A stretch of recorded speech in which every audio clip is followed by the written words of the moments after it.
পেঁপে আলু মাঝারি সাইজের টুকরো করে কেটে ধুয়ে নিয়েছি। এবার প্রেসার কুকারে একটা সিটি দিয়ে নেব। প্রেসার কুকারে সেদ্ধ করে নিয়েছি। একটা সিটি দেওয়ার পরে আলু আর পেঁপে সেদ্ধ হয়ে যাবে, কিন্তু গলবে না, এমনভাবেই সেদ্ধ করতে হবে। কড়াইয়ে সাদা তেল গরম করে কালো জিরে আর কাঁচা লঙ্কা ফোড়ন দিয়ে দিতে হবে। এরপর তেলের মধ্যে মিহি করে কেটে রাখা পেঁয়াজ দিয়ে দেব। পেঁয়াজ কুচি লাল করে ভেজে নিতে হবে। লাল করে পেঁয়াজ ভাজা হলেই ওই রোজকার মশলাগুলো দিয়ে দিতে হবে। তার মধ্যে রয়েছে হলুদ গুঁড়ো, জিরে গুঁড়ো, লঙ্কার গুঁড়ো আর ধনে গুঁড়ো, আর স্বাদ মতো নুন মিষ্টি দিয়ে নিতে হবে। সব মশলাগুলো পেঁয়াজের সাথে ভালো করে নেড়ে চেড়ে একটু কষিয়ে নিতে হবে। একটা টমেটো গ্রেট করে দিয়ে দেব, আর আদা রসুন বাটা দিয়ে দেব।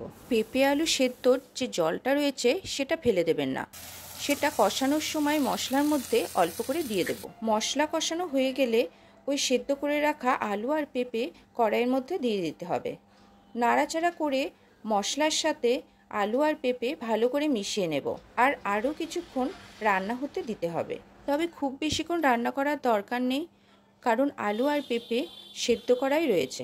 2-1 মিনিট পরেই জলটা শুকিয়ে এলেই গরম মশলা আর ঘি ছড়িয়ে দিয়ে নামিয়ে নিতে হবে।